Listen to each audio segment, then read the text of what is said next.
So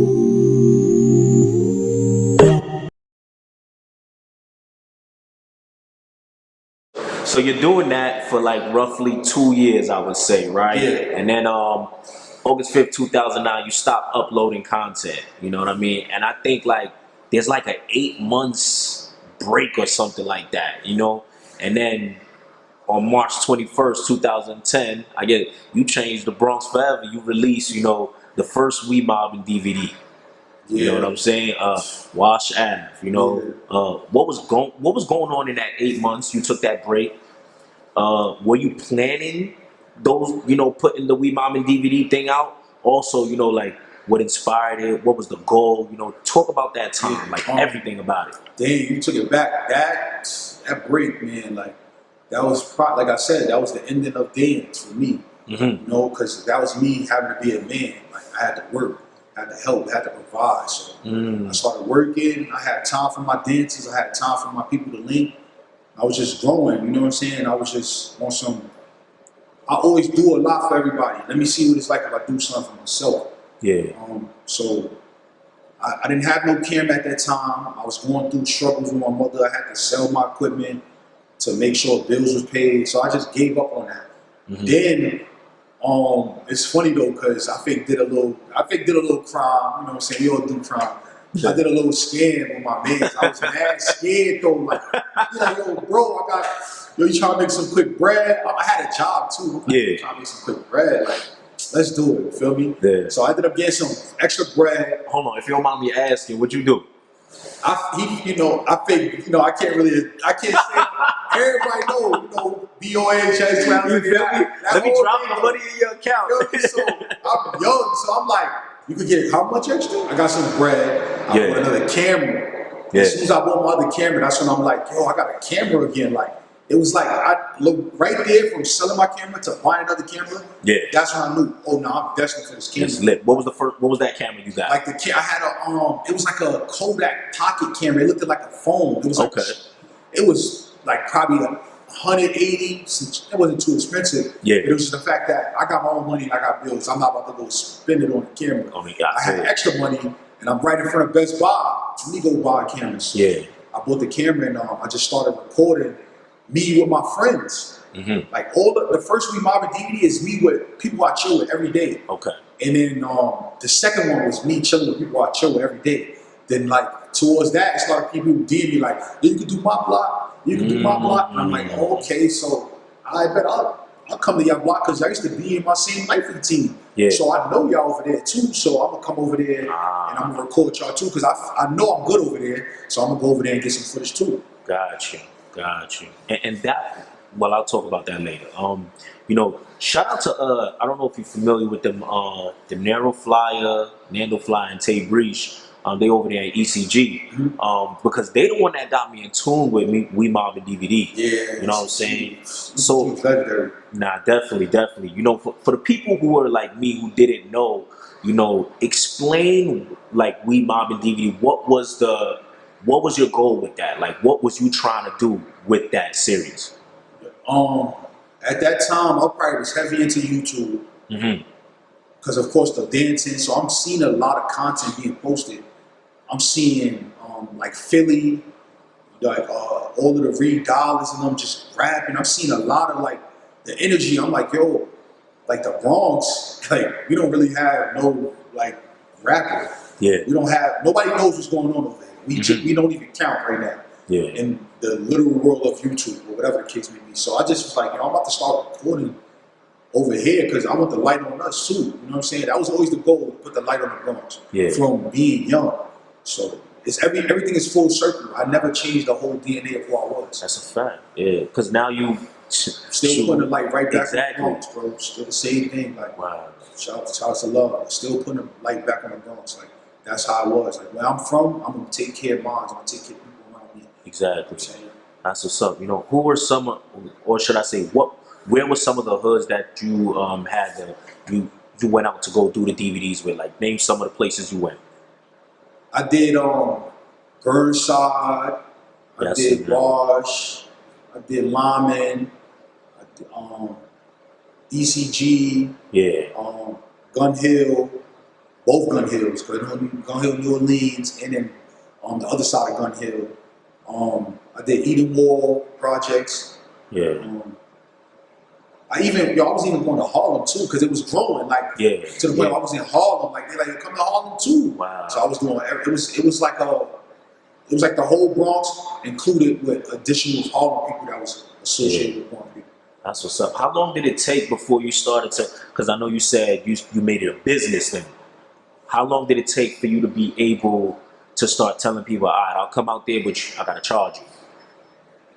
That came quick, because like I said, everything is going to be business wise and business mindset. So I'm over here like going to everybody's hood that I know, then other people that I didn't know wanted one, and I'm like, I don't really know specific people over there. So you know what, just give me whatever at the time. You know what I'm saying? And that's how that started. Where it was like, okay, I fake already recorded all my friends. Yeah. Let me record the rest of the people next, and then make it build from there. And that's how it started. Gotcha. That's what's up. You know, this part I bring up because it was part of the culture, you know, the gangs and everything. I see, like, when I look at it, I see YGs there, YBs there, but I don't know if I seen OGs or OYs there. Yeah. Was it because, like, the split hadn't occurred at that point? Yeah, nah, bro. The Bronx, people don't really know, like, it was crazy. Before, like, all of the, like, y'all looking at the new era. The older era was worse. Wow. The new era is more in tune with trying to get on. The old era, they didn't really care about getting a deal. Yeah. Whatever they lived in, no raps, because they didn't even have to rap. That was just who he was. Yeah. And before it was OGs and like OY. Okay. Like it was, it was the original people that was repping anything like YBs and YGs. And it was like a lot. For me, it was like a lot of different games and different sets. Yeah. And it was definitely crazy at that time, man. It was a lot of people going on picking sides and beefing with each other during the We Mob era, and it was just a lot. It was just a lot of beef. You know, a question a subscriber asked was asking in his opinion, what does he feel caused the split amongst the guys, if he knows? Ain't gonna lie, nobody never said this, but I'm gonna keep it 100. It was the girls. Wow. Nobody never really pinpointed to why a lot of people started beefing. Honestly, my real logic is one dude would talk to a girl, she would talk to another girl, they would be beefing over the girl, and then it would escalate. Yeah, it's fine. Because it really never, like when we was young, nobody was really like, it wasn't about money. A dance battle could have went left, people had beef over that, but when it came to like, oh, this is my girl, people had a whole type of territorial thing, and I done seen a lot of drama. I done even got into beefs over a girl. Like somebody would hit me on AIM. I don't know if y'all remember AIM, but people would hit me on AIM. Like, you talking to my girl? I'm like, no, I'm not. But you know how that goes. Like, people very territorial. They think it's theirs. Yeah, it's crazy because I'm sure we're all familiar with VladTV. He interviewed a couple of guys who were going at it. I guess in Cali, like Rolling 60s and 8 Trays. And they were beefing for 48 years over a 15 or 16-year-old girl. Wow. Yeah, because the beef started when the dudes was young. So and then you see how I just said a girl. Exactly. I know that story. Exactly. Wow. So that's crazy that you said that. And then he interviewed some Mexican dude. They were beefing with their ops was over females as well. And all of these issues started when everyone was like teenagers, but then you got grown men running off with that same, and I can't knock them because obviously, like you said, it escalates. Yeah. But it's just crazy where it starts. It's really different, bro. Like I didn't even know that story you were saying. Yeah. And the fact that a person from LA has the same timeline as a person from New York, it just shows you like. That's scary. Females really run the world. That's a big fact. Yeah. Girls run the world. It's funny because what you said before, when you said none of the guys around your block wanted to get light, but as soon as they heard y'all was getting girls with them, that's when it came. I be telling women that too. Y'all have the control. Y'all just don't unite. But y'all got the control because it's like we gonna do whatever y'all want. We gonna do it. Follow their lead. We gonna jack. They really we came from them, so that's why. I think the attraction is like when everybody I know, all the beefs that happen in the Bronx, they don't need it. The girl that they was beefing over is not with none of the dudes that started the beef. Facts. But then the newer kids think, oh, we got beef with them. They killed one of my mans, but they probably killed one of your mans because the girl started the beef, and then she's with a whole nother op. Yeah. A whole nother. So like people don't never pinpoint where it starts from. They just keep it going.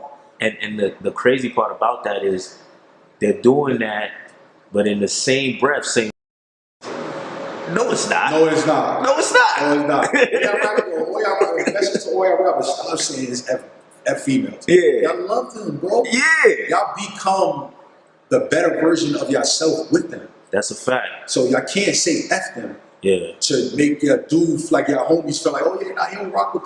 No, y'all love, like we need to, let's change the whole narrative. Yeah. Love girls. Yeah.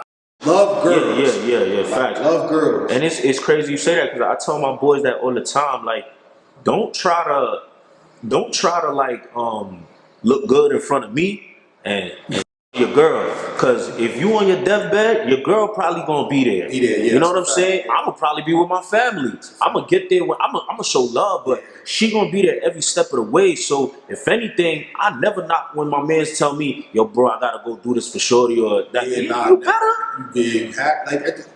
Like female. Like once again, we came from them. Word. So all y'all men out there, start having respect for the women, man. You know what I'm saying? Like, stop trying to degrade them. Word. Look at Spike trying to get some points on camera. All right now. Nah.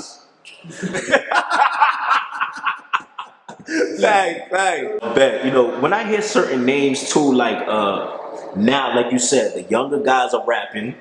They saying certain names, obviously. Noah, Wulati, YG, you know. I think to myself, you know, you actually lived through that era of knowing these guys and the names of the people that they're saying, you know, who lost their lives, you know. What was that time like, knowing these guys? And what is it like when you have to shoot the video and kind of hear some people that you probably had a relationship with, but you know, what is that like for you? I met a lot of people throughout the whole journey, and even when I was doing We Mobbin, I met people that lost people, you know, that was in jail. You know, as a matter of fact, more so in We Mobbin, more people was locked up. There'd be more locked up. Wasn't that many RIPs. During the journey, like I said, towards when I ended it, it was just like more people was trying to like take each other out, and I'm like, I'm not with that. And with the new era, when I go around or I'm hearing them, I'm thinking about, like, and when I hear somebody say like a person name, I'm like, yeah, that person was mad cool, like, you know what I'm saying? Like, maybe you would have got to know them, or maybe you would understand their story, you know. But the beef make people enhance stuff, and it's like it's like when you was a kid, you want to win an argument so bad, so you wanted to do the lowest thing. You know what I'm saying? So people would mention somebody that they didn't even know. I just saw a post like that on Facebook. They're like, yo, people keep mentioning dead people that they wasn't even alive when you was probably like 7. Legit. Yo, listen, some of the people saying certain names, last night I was going through I was doing this in chronological order. I'm like, yo, if you're 17 or 18 right now, you was like 7 years old when this person was alive. You know what I'm saying? But like you said, when people so eager to win an argument or be perceived as the tough guy, whatever, they're gonna stoop real low, man. That's one thing about. But see, I don't really even put all fault on the kids doing it, because we done seen Tupac go super low coming at Biggie. Yeah, that's what rap is. That's what rap is. And I think when it comes with genre like hip hop, you got to charge to the game. Yeah. Sometimes I think people be forgetting that. And it's like they're trying to categorize it as, but bro, this is all hip hop has been teaching people. It's a versus game. Like the URL is a versus game. Like you gotta win. Yeah. I mean, damn, the URL, they be talking about people's kids. They be wilding. Yeah. It's just a part of the culture. Exactly. You just gotta take it on the chin. It's just like all the people that passed their RP to them and stuff like that. It's crazy how we know so many people. Exactly. You know what you said before about if they would have got to know the guys, or how they're just trying to be right. It's crazy, because I think that's what it's become now. Because I asked myself, I don't know if you've seen, I interviewed Nas Blicky, and I asked him, you know, like we had a discussion. He basically said certain times artists diss a rapper, it's a marketing tactic. So this I asked, and I like your opinion on that. Do you think that it's even about the beef anymore, or is it really a marketing tactic? Because I feel like, for me, it's like, could you have just made that call or text like, yo, bro, do we really got an issue? Or is it, damn, if I diss him, I could get 50, 100,000 views. Is it beef or is it marketing? Nah, you pinpointed it. You really pinpointed on that. Like, it's not even about the beef anymore. Yeah. It becomes, he responded, what's your response? And I think that's been hip hop all the way through. Yeah. The person could say something, like, think about Shade Room. Somebody say something, what's the other person response? Yeah, we wait for the clap back. We wait for the clap back. Either it's going to be OD heavy or some negative vibe, or it's going to be something simple. Right. So you get to choose the path. And like you said, a lot of times people could easily pick up a call. Like, I was outside when I was young. I had a lot of beef people didn't know about, but I dealt with it. I would call, like if somebody said they had beef with me, I would call, like, hold on, let me make sure we got beef. Yeah, like, nah, it's nothing. All right, cool. Now it's over. But a lot of people would think, oh, a girl told me we got beef, and they talking about me. They going right with it. They don't even go and direct it to the person. Because a lot of people don't be vocal no more. So they don't actually know how to like hit somebody up. Even if the person say, yeah, we do got beef. Now you know, just stay away. Exactly. But a lot of people like, we got beef. You don't got beef. Oh, we like now they moving on a word. Yep. And actually get it from somebody else. Yeah, it's funny you say that too, because me doing interviews, sometimes you have bloggers that might react to an interview as a blogger has said something about me. Yeah. And everybody in my DMs like, yo, he responded to you, like trying to bait me. But I don't move like that. I nobody knows, but I just went directly to them. And I understood, he understood me and I understood him. It was just a talking thing. That was all it was. Yeah, so it's crazy. I felt you on that. That's how it was with me and Hat. I don't really, I say what I say, but I stand on what I say. And a person could either debate me about it, but there's no beef. Yeah. You get what I'm saying? It's like, I don't agree, all right, cool. But that's how I look at it. That's how you look at it, all right, cool. That's it. That's what a lot of people never learned that. The way, like, you could disagree to agree. Facts. Yep. Bad. You know, you ever watch these documentaries on the Bronx, like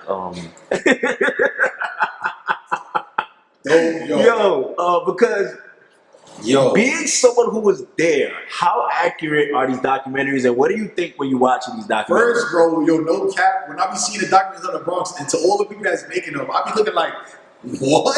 Yeah. And then they use my footage, stories that they be coming up with. I'm like, we really turned it to Chicago, because I remember, about 7 years, like when Chief Keeping It first came out, I remember like my brother used to always be watching documentaries on Chicago. Yeah. So it's like you needed to know the story to go with the music. And I think that's what's going on with the Bronx now. Everybody feel like, well, if he be with this person, how did beef started? Yeah. And there's some random person making a video with it, and everybody's just listening to it like from Australia or you somewhere. Not even in New York.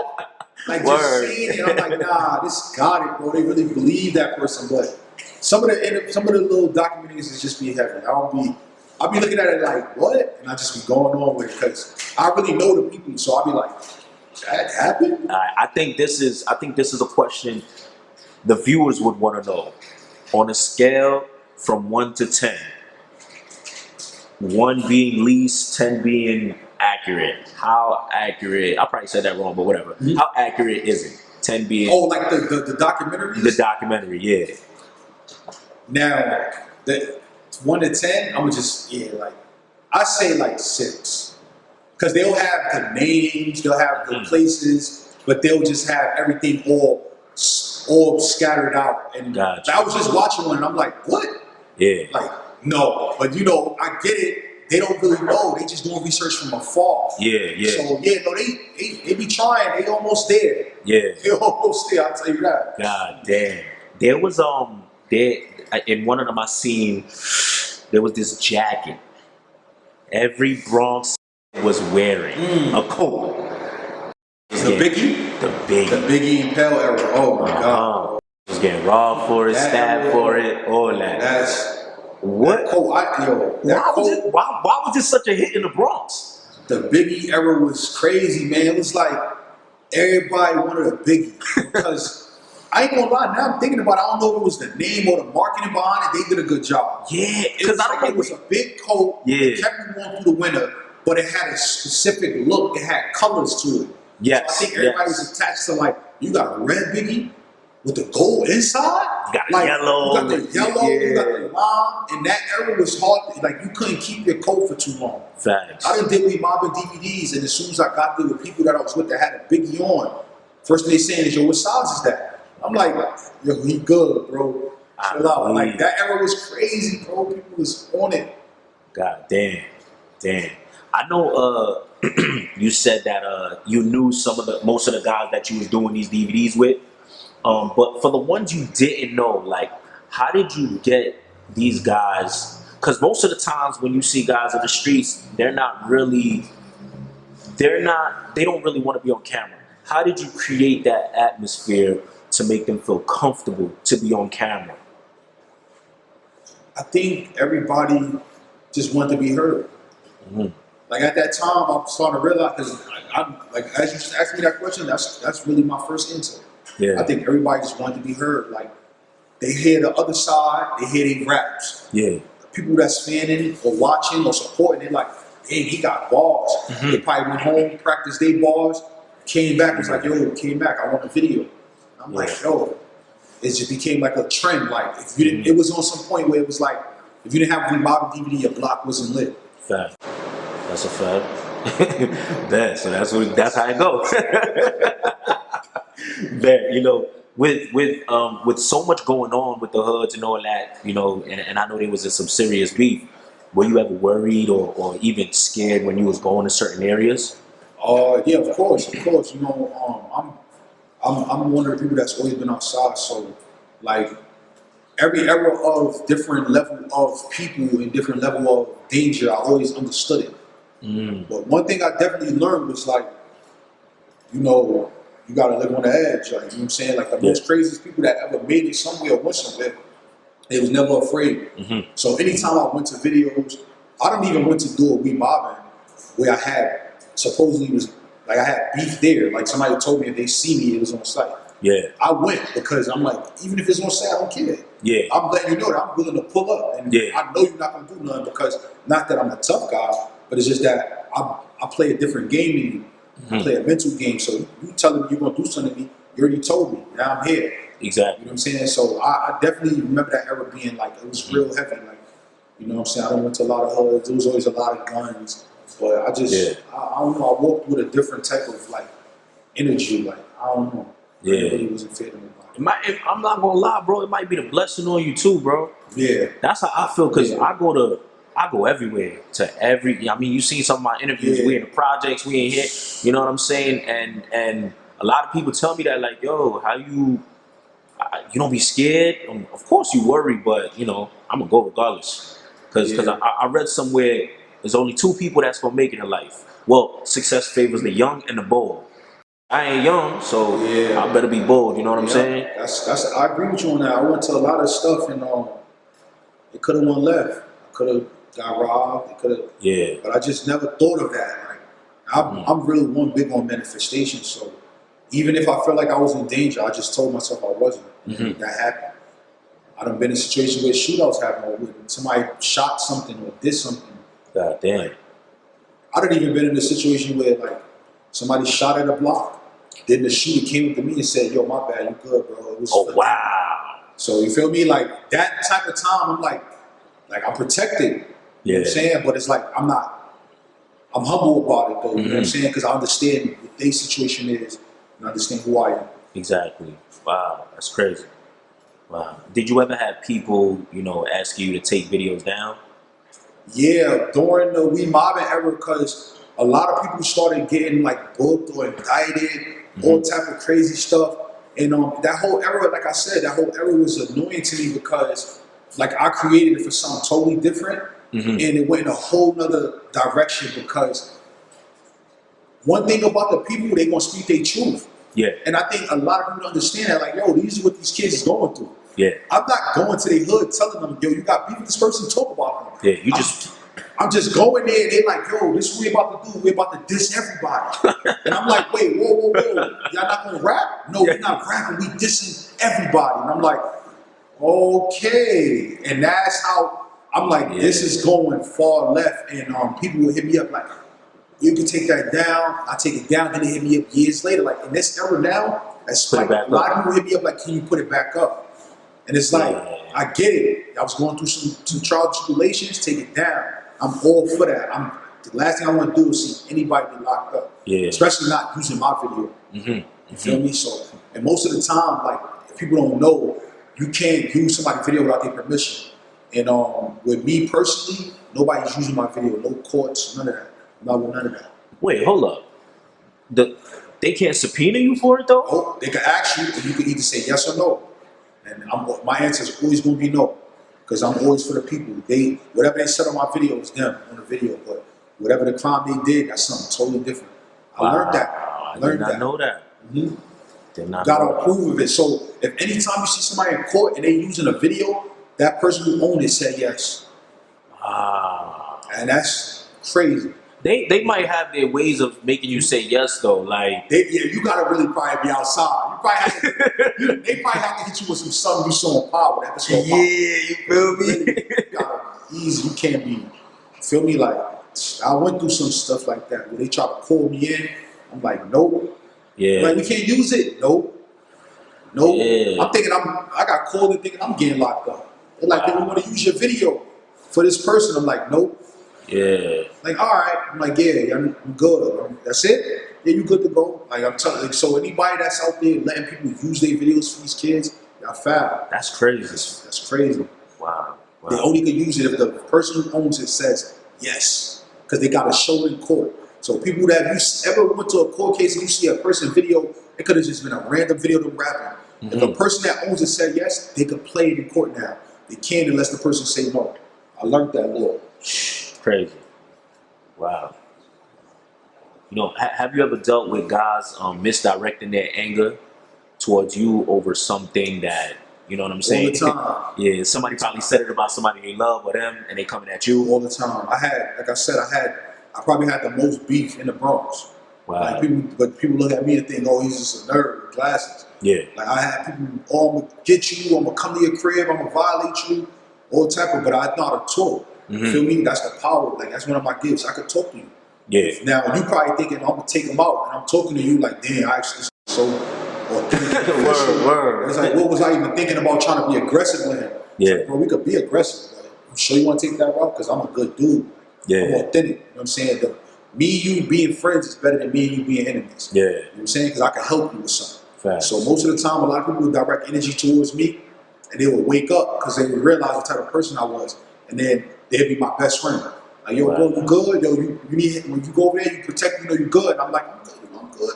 So a lot of that turned into like protection more than negative energy. Wow. But you see, like, for you to even say that on camera is because you secure with yourself. You feel me? The average young person is not going to be that transparent to be like, yo, I don't want beef. When you tell somebody it's an issue, they first, an immature person or someone who's not secure with themselves or emotional, the first reaction is like, do what you do, or when I see you, it's up. And they're not gonna go into, yo, hold on, let me have a conversation with you.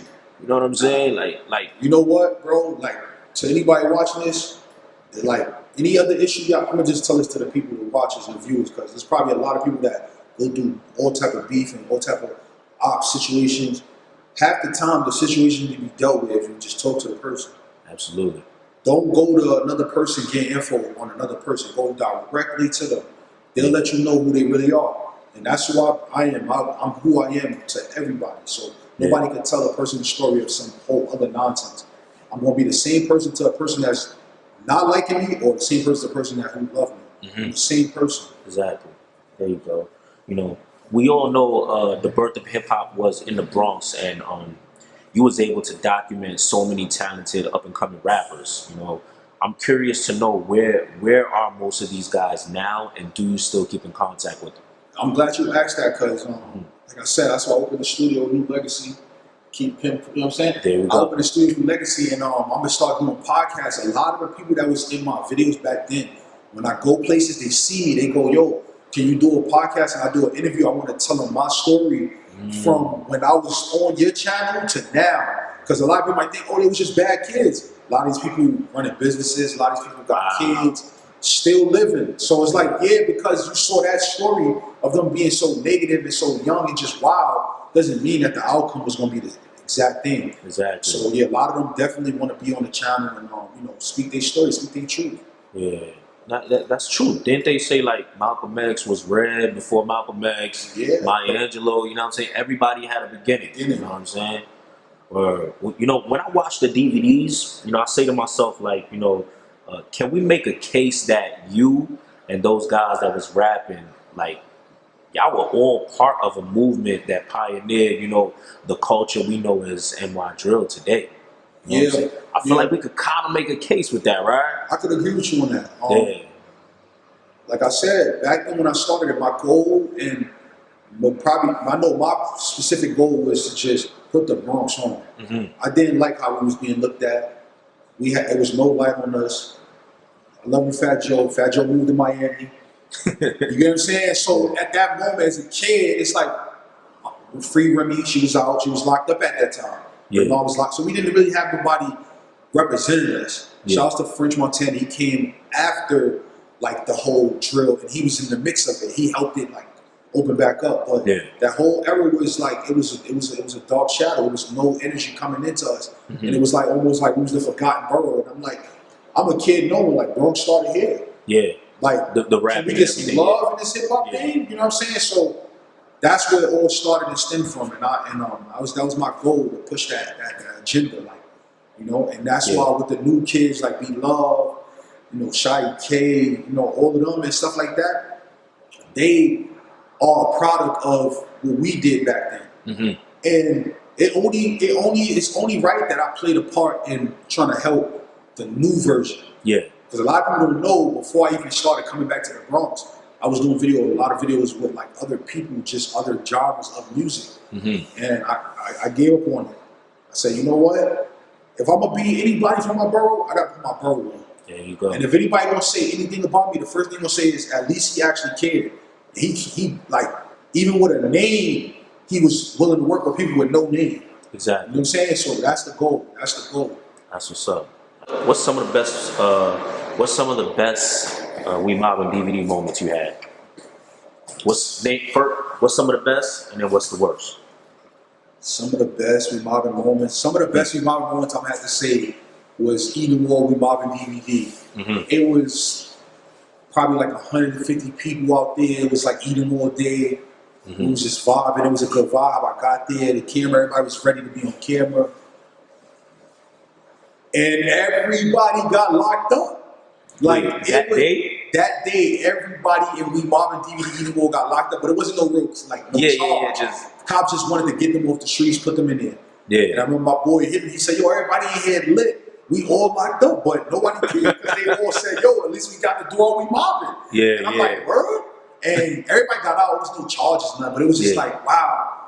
Like we created that energy. Like everybody was excited about speaking who they was, spitting their bars, rapping, showing people like, yo, look, I could rap. I'm somebody. You know what I'm saying? I got a voice too. Hear me out. Yeah. And what's some of the worst moments you feel? The worst moments of We Mobbin DVD has to be like anybody that was ever on it passing away or getting locked up. Yeah. Those are the worst moments for me personally. Hated them. Definitely didn't love them. And more so why I shied away from it was I ended it because I don't want that for people. Yeah. I'd rather you have a music career and take off. Gotcha.